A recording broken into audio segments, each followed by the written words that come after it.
internet of value at Ripple, we're thinking much bigger than just cross-border payments. It's kind of like Amazon with rare books in the early days, just this market happens to be a $10 trillion market. We are at a historic turning point.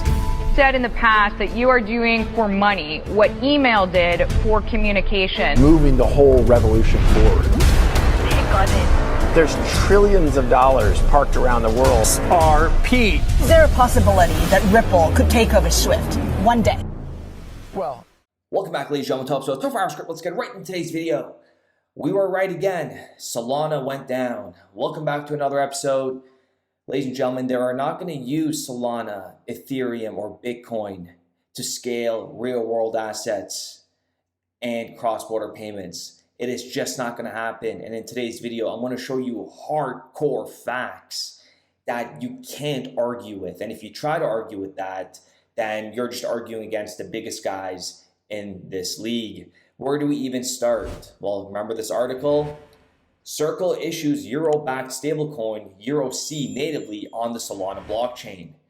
Guess what? It's halted right now. And remember all the individuals that were saying, oh, they're not going to be using the XRP ledger. If you're new to my channel, go watch my previous videos. For the OG individuals, you guys are probably all laughing. It went down again. And guess what? Let me show you this perspective. Imagine moving trillions of dollars and boom, all of a sudden your network goes down. And then you have to wait on your computer until the network has restarted, like a little loading bar. Just imagine that, ladies and gentlemen. Go ahead and smash that like button. What have we been saying on this channel? XRP ledger, XRP itself, Ripple, it is all being monitored. A track record is being created for the past 10 years for the Ripple network. It has been running smoothly with nothing crazy like this. This is not Solana's first time going down. Solana network down and validators act to restore the service. This was 4 hours ago and it is still going. Remember, Ethereum resumes finalizing blocks after second performance hiccup in 24 hours. Ethereum went down twice. And then Bitcoin, network congestion, you just cannot look away from, because once Bitcoin starts scaling and starts doing larger transactions, the networks start getting congested, and it's really bad. If you guys were here in 2017 and 2021, you guys will remember those network congestions. And now, before I tell you that Bitcoin and Ethereum and Solana aren't just gonna be what these entities are gonna choose, take a listen to it from Mike Blandina, head of wholesale payments at JP Morgan. But I think Bitcoin and Ethereum have failed to be a payment method. But I think Bitcoin and Ethereum have failed to be a payment method. We have the big guns telling you it's not going to work, and people are trying to act all blind to it, saying, no, Ethereum and Bitcoin, you know what, they're going to work for payment methods. Well, you know what? Keep dreaming is what I could tell those individuals. But Project Mariana, listen to them. Listen to what they say here. This is so important, and I can't believe people turn their heads away from this. They're telling you it's not going to work. Ethereum is not going to work. Project Mariana was a proof of concept that they utilized Ethereum. And listen to what they said here. Overall, even though the experimental architecture was based on a uniform protocol standard, public and permission versions of Ethereum, the implementation of the bridges was complex. It required interplay of three infrastructures: the domestic platform, the transnational network, and the relayer infrastructure hosted by the respective central banks. In particular, ensuring reliable and consistent communication between the networks proved to be challenging. Such challenges may be considerably greater for the establishment of bridges between platforms based on different protocols.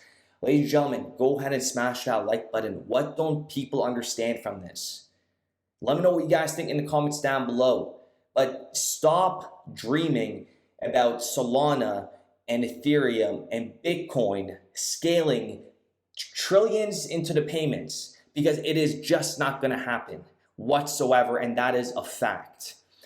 And look at this. They don't even know who's going to make this, right? An important question is who builds and operates such a marketplace, and which rules will govern it. International financial organizations could do so, since they have already well-established governance standards, and some experience in making international transfers to and from central banks. And zoom out, let's look at it from a regulation perspective.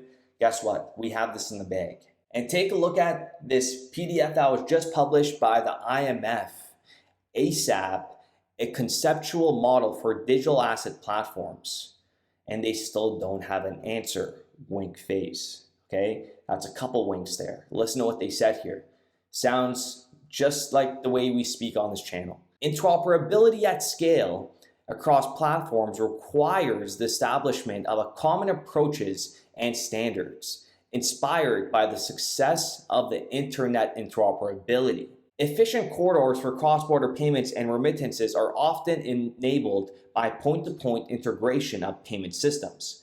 But this approach is limited, lacking scalability beyond pre-established routes and use cases. The technology sector offers numerous examples where standardization efforts beyond the financial domain resolve point-to-point communication challenges across islands of information, but failed to address the broader issue of global data transmission. And that is what Ripple is pursuing, the global transmission of data. Listen to this part right here. Technical standards are essential for market-level interoperability.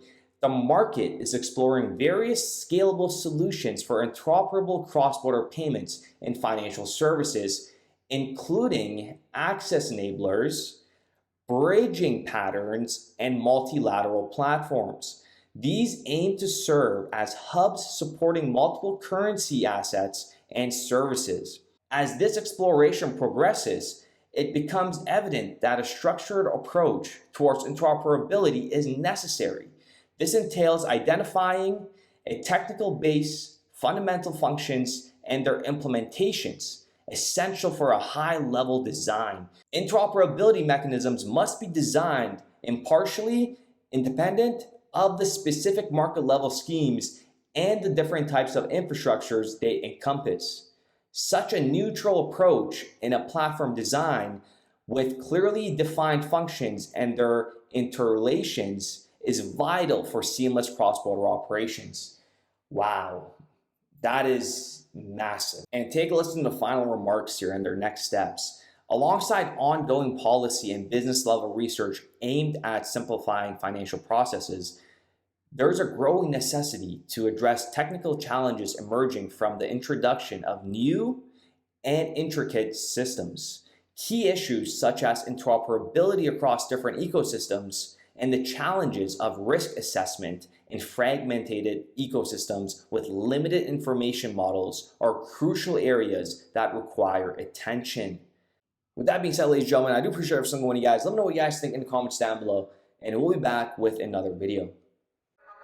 We started building RippleNet with the thesis that crypto liquidity would eventually be able to support robust global payments, large payments. RippleNet was designed so that customers seeing the benefits of our fiat-based network could flip the switch to ODL once the market was mature enough. And this is exactly what's happening. Flip the switch.